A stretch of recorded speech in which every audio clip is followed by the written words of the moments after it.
देखिए, जिसकी विचारधारा कुत्ते की विचारधारा हो, बार बार हवा बहने पर भूकता हो, जी। तो उसको क्या कहा जाए। लेकिन इस बार सेना कुछ करने के मूड में है और भारत की सरकार।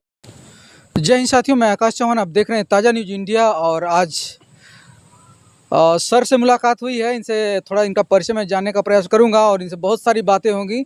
तो आइए मिलाते हैं। ताज़ा न्यूज़ में स्वागत है सर। बहुत बहुत धन्यवाद आपको। सर थोड़ा परिचय हमारे दर्शकों को बताएं। संजीव चौहान, जनता क्रांति पार्टी राष्ट्रवादी का मैं प्रदेश प्रवक्ता हूँ। अच्छा अच्छा। जी, पार्टी ने बहुत कई जिम्मेदारियां दी हैं, जिसका निर्वहन करते करते आज इस पद पर रखी है। अच्छा अच्छा। जी। अभी सर कुछ दिन पहले ही आप ही की समाज के पवन चौहान, जिनका नाम बहुत लोग भी जानते हैं, आप भी जानते होंगे, और संजय चौहान, दोनों लोग का नाम बड़ा फेमस है। संजय चौहान ने पवन चौहान जी को अपने साथ ले लिए। क्या कहेंगे इस विषय में? देखिए, मदारी के जाल में नटवर लाल फंस गए हैं। ये रंगा बिल्ला की जोड़ी ज़्यादा दिन टिकाऊ नहीं है, आना रहेगी। और इस पर मैं कोई खास टीका टिप्पणी नहीं करना चाहता। जिसको समाज ने बहुत अपना स्नेह दिया, प्यार दिया, भरोसा दिया, जी। जिनका नाम जनवादी पार्टी से जुड़ा और उसमें सभी लोगों ने संघर्ष किया। बलिया, मऊ, गाजीपुर, आजमगढ़ के युवाओं का एक भरोसा जगा कि अब पिछड़ों की आवाज़ उठाने वाला कोई नेता आया है। तो वो कहा जाता है, कहावत है कि का कहीं केकरा से कहीं दिल में बहुत खीस बा, आ जकरे पर भरोसा करनी निकलल 420 बा। तो अच्छा। जिस पर समाज ने भरोसा किया, जिसको समाज ने आशीर्वाद दिया, और संजय चौहान समाज का आशीर्वाद लेकर समाज के लिए भस्मासुर साबित हुए। अच्छा। आज 20 साल 25 साल का राजनीति का कैरियर उनका हो गया। केवल समाज को गुमराह किए, धोखाधड़ी किए। उनका हर 2 साल पर विचारधारा बदलती है। कभी समाजवादी पार्टी में जाते हैं तो भाजपा के खिलाफ राजदंड पद यात्रा निकालते हैं। जब भाजपा में जाते हैं तो अखिलेश यादव को कोसते हैं और कहते हैं कि सब यादव पिछड़ों का हिस्सा लूट लिए हैं। तो जिसका न सिद्धांत हो, न चरित्र हो, न विचारधारा हो, तो उस आदमी की चर्चा करना ठीक ठाक नहीं है। समाज इनको रिजेक्ट कर चुका है, समाज इन पर भरोसा कर नहीं रहा है। तो इनका गठबंधन ठगबंधन पर भली भांति समाज भी जानता है और पूर्वांचल की जनता भी जानती है। सर कुछ दिन पहले की बात है कि एक बार 29 अप्रैल को अनिल चौहान जी माननीय मुख्यमंत्री अखिलेश यादव जी से मिलने जा रहे थे, और उनका कहना था कि हमारे ही समाज के लोग हमें गिराने का काम किए। क्या कहेंगे इस पे? इसी घराने के वो विदुर जी हैं, इसी महाभारत घराने के वो भी काकाश्री हैं। तो अच्छा। उसी श्रेणी में आते हैं। तो इनको इनको वहीं घेर लिए, जो इनको फंसा कर लेकर वहाँ गए थे। वहीं जब हिस्सेदारी भागीदारी की जैसे ही बात किए तो समाजवादी पार्टी के नेता ने तुरंत निकाल कर बाहर फेंकने का काम किया। और उसमें फेंकवाने में ही समाजवादी पार्टी के पोषित लोग लगे थे, जो अपने आप को कद्दावर, गाजीपुर, बलिया, मऊ, आजमगढ़ में घूम कर कहते हैं कि हम अखिलेश जी के बहुत करीबी हैं। लेकिन हिस्सेदारी भागीदारी देखा जाए, चाहे विधानसभा का देखा जाए, चाहे लोकसभा का देखा जाए, तो कुछ मिलता उलता नहीं है। केवल टाट चटाई और ललटेन ढोने वाले लोग हैं। तो इनकी बातें मत करिए। इनका भी वही हाल है, अनिल चौहान जी का भी। आपके समाज में बहुत सारी पार्टियां बन चुकी है। क्या लगता है, एक पौधान पे आप लोग कभी रहने का प्रयास किए? कहीं पार्टी नहीं है। जनता क्रांति पार्टी राष्ट्रवादी के अलावा कोई पार्टी नहीं है।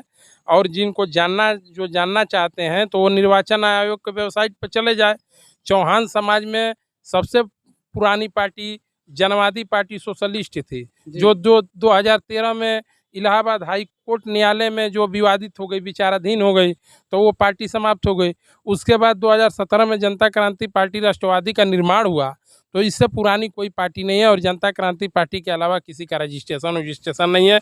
सब ये लोग सपा, बसपा और भाजपा के छोड़े गए, समाज को गुमराह करने के लिए छोड़े गए पोषित दलाल हैं, जो पार्टी के नाम पर दुकान चला रहे हैं। अच्छा सर, बहुत जल्द ये भी पहलगाम में जो इतना बड़ा हादसा हुआ, और अभी 2-3 दिन पहले एक सामने खबर आई कि भारत वालों ने स्ट्राइक कर दिया पाकिस्तान पे, जहाँ पे 9 ठिकानों को ध्वस्त कर दिया गया। वहाँ जो आतंकी ठिकाने थे उसको ध्वस्त कर दिया गया। इस विषय में क्या करना चाहेंगे? देखिए, भारतीय सेना ने अपना काम किया है और देश की सेना को सलाम है। जी।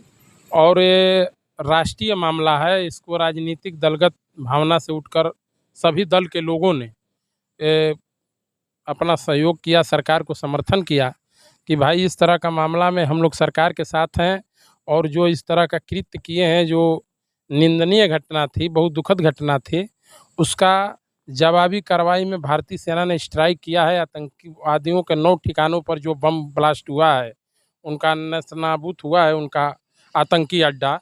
तो इसके लिए सेना का सलाम है। और फिर हम लोग चाहेंगे कि जो बचे खुचे हैं, सेना और हौसला के साथ स्ट्राइक करे और आतंकियों को जड़ से हमेशा के लिए ख़त्म कर दे। हम तो चाहूँगा कि पीओके इसी के साथ वापस से कर ले भारत में। जी जी।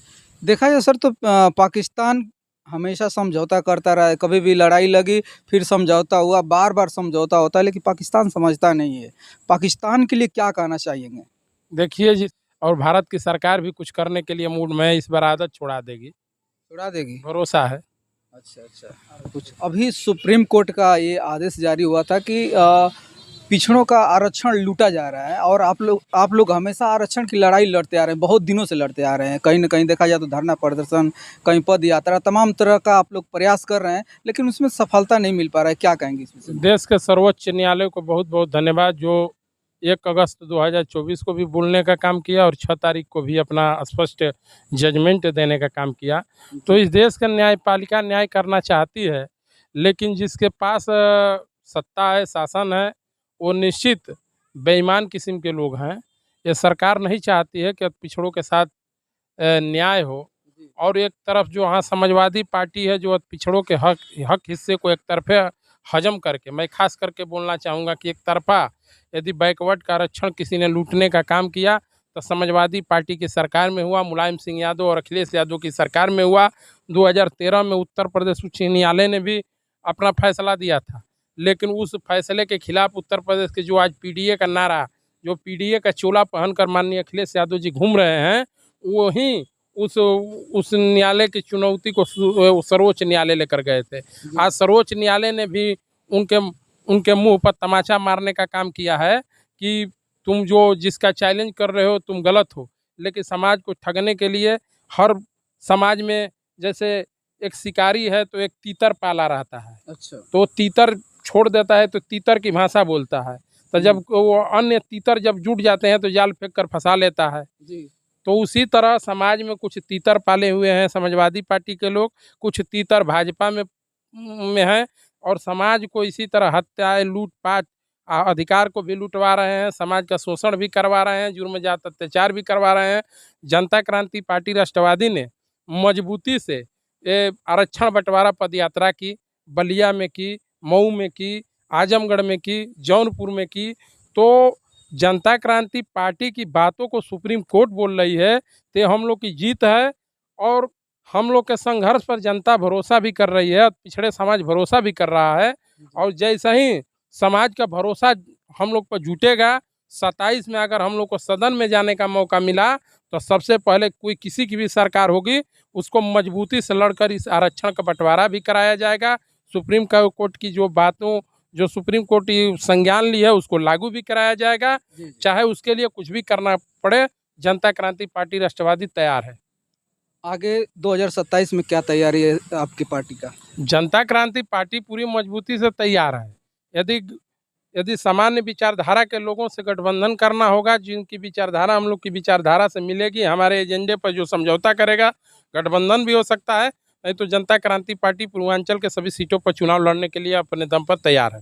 गठबंधन की बात करें तो किस पार्टी से आप गठबंधन की बात कर रहे हैं? जो हम लोग के एजेंडे पर समझौता करेगा, अच्छा। विचारधारा पर जो आदान प्रदान करेगा जी। कि नहीं ठीक है, चलिए आइए मिलकर हम लोग सरकार बनाते हैं, भागीदारी होगी, हिस्सेदारी होगी, सब कुछ होगा, उसके बाद आपके बातों को लागू भी किया जाएगा। तो ठीक है, जाति जनगणना हो रही है, जाति जनगणना में भी बात चल रही है। जाति जनगणना के अनुसार ये सरकार की नीयत ठीक नहीं है कि जाति की जनगणना बढ़िया से कराए। अब सरकार घोषणा करके फंस गई है जाति